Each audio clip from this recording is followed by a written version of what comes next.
few months ago, we were hired to do a land title survey of a parcel up in the Sierra Nevada mountains. And it's a special kind of survey. It's called a land title survey. And the client owned a lease parcel, and they were trying to build a new power station, and they needed to get financing to build the power station. And so the bank said, hey, we're a little bit unsure about this lease parcel you have, and before we lend you the money to build your power plant, we want to get a survey. So we were hired by the client to do that. So we come in, we do this land title survey.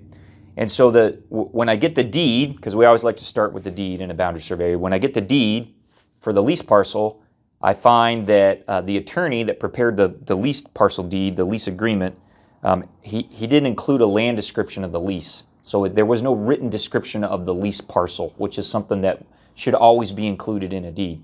And so as a substitute for that, he just included a sketch. And so what it looked like is somebody took a set of preliminary engineering drawings for this power plant, and then they just kind of sketched out the boundary of the parcel, maybe with a Sharpie marker or something. I don't know. It was half baked. And so this was a problem, because now I don't have actual legal description, land description that I can put on the ground. I've got the sketch. You couldn't read the sketch because it wasn't a clear copy. I couldn't even read the numbers on it.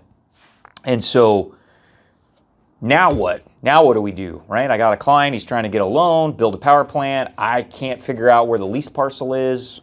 This is going to be a problem, right? What does this mean? It means he can't get title insurance. If he can't get title insurance, the client, he can't get a loan. I can't determine the location of the lease parcel on the ground, which means he doesn't know where to build his facility, right? This thing was a disaster. Okay, so how did we solve this for the client? And that's important, because a lot of surveyors would have just walked away, right? They'd have got partway through this, they'd have looked at the deed and they said, oh man, I'm sorry, I can't help you. And they would have walked away with part of the money, or some surveyors would even have just said, they'd have just left everything on the table. I can't help you, don't worry about paying me, you got to find somebody else. But that's not what a real boundary surveyor would do, and so that's not what we did. So we told the client, we said, hey, let's work with the title company and your attorney. Let's get the person that actually owns the land that you're leasing. Let's all meet. We'll meet on the site. We'll walk around where we think we want this lease parcel to actually be on the ground. We'll prepare a proper written land description for the lease parcel.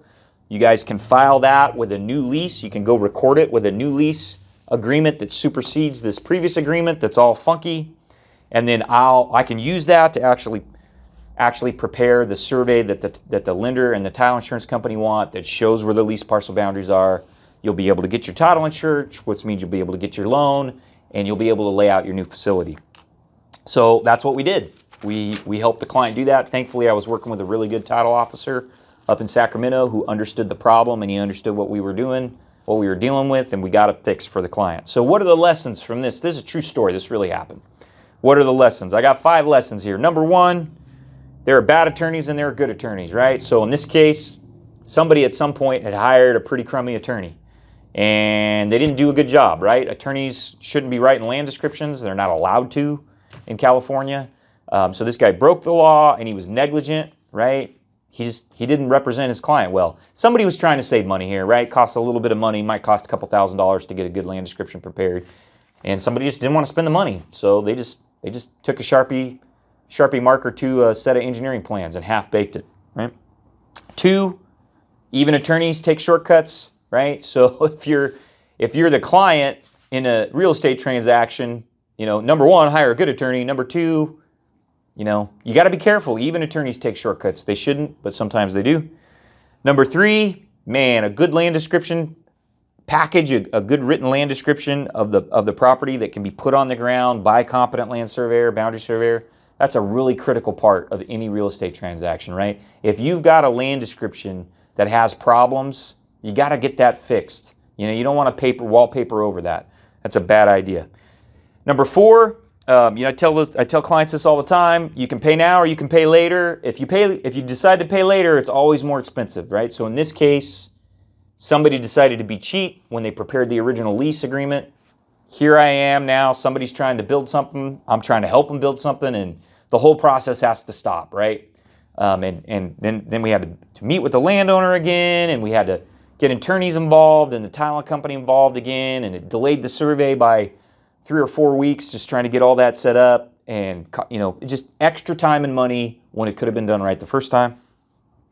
And then finally, number 5, a good boundary surveyor and a good land title officer can work together to solve problems. So this wasn't an unsolvable problem. It was very solvable, and we solved it in just a few weeks, right? But that takes a good boundary surveyor, and it takes a good title officer. Sometimes it takes an attorney that understands a little bit about real estate law. There's not very many problems that we can't fix. So there you go. Another true story from RH, straight from the case files at RH. Just helps you understand why you don't want to half-bake stuff, right? When you're dealing with real estate, take the time, do it right.